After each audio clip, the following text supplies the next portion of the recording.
Welcome to Market Monday from the investment team and the trust department at the First National Bank. Over the weekend, we got a last-minute deal to fund the government over the next several weeks, and that initially had markets looking to cheer. Subsequently, in the pre-market, markets have come back down, realizing that, hey, this is only a Band-Aid deal. It's only for a few weeks, and they're going to have to come up with a new deal that's a lot more durable in order to really take the uncertainty out of markets with respect to political wrangling going on in Washington. So that is a key issue that we'll be watching over the next few weeks, and probably is going to hang a bit over the market until it's conclusively resolved. That said, over the next few weeks, we have a couple of consequential economic reports that are going to show how we're doing in the economy and what the likely glide path of Fed rate hiking cycle is going forward. So let's jump right in with that. The flow of data slows down pretty considerably, but today we are getting information about outlooks. We're getting information about the manufacturing sector. Later in the week, we get more outlook information, more labor market information. Factory orders and durable goods will be very key because that reflects demand, and it looks like demand is expected to increase at the factory order, and durable goods orders are expected to remain flat, meaning that the psychology in the marketplace that drives folks to buy, big ticket items is probably remaining pretty stable, even in the inflationary environment we're in, and even with the hints of a recession on the way. So that's key data.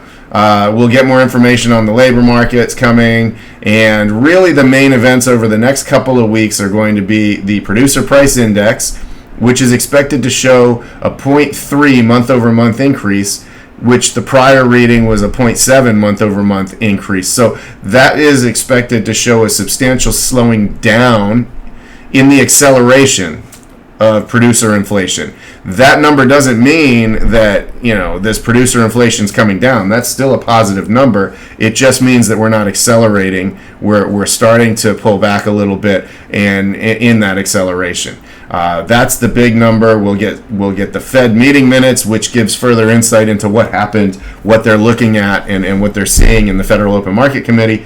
We'll get CPI the following day as what's happening with consumers. That's expected to come in at a 0.3% month-over-month increase, whereas the last reading was 0.6%. So again, the market seems to expect that inflation is at least slowing down in its acceleration. However, it's still going up. So this isn't a cause to jump for joy, and this doesn't tell us that the Fed is done, despite what we're hearing from the media and despite what we're hearing from Wall Street analysts. So it remains to be seen. The facts on the ground, and if these numbers do in fact bear out, while positive, they're not necessarily indicative that all is well yet.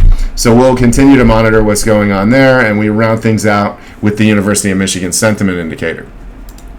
The S&P 500, as said earlier, it initially went up in the pre-market as a result of the sweetheart deal that happened at the last minute to fund the government for, several weeks. And that has actually now reversed itself in the pre-market, and it makes sense. Only a few weeks to go before they're back at the same place. And to make matters worse, there's going to be a lot of blowback apparently on the Republican side of the aisle, maybe even an attempt to go for a no confidence vote on the Speaker of the House. So we'll see. Those political things are not going to be hugely consequential to the longer term in the market, but they may increase volatility. And this is a point worth talking about. When we look back over history, Washington and the events in Washington don't really have a correlation into the long-term direction of the economy and or the markets.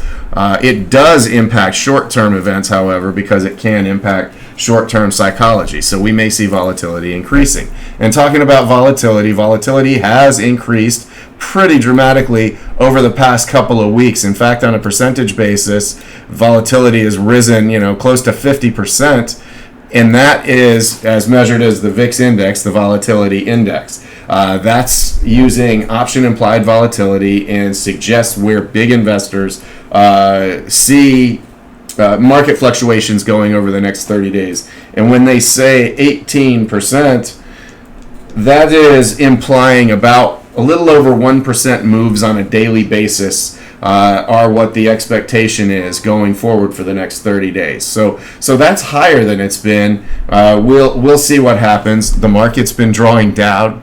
The pattern shows, potentially a downtrend attempting to form, although the overall economy remains strong and the outlook remains strong and the corporate earnings seasons have remained strong. We're not necessarily calling for further pullbacks at this point.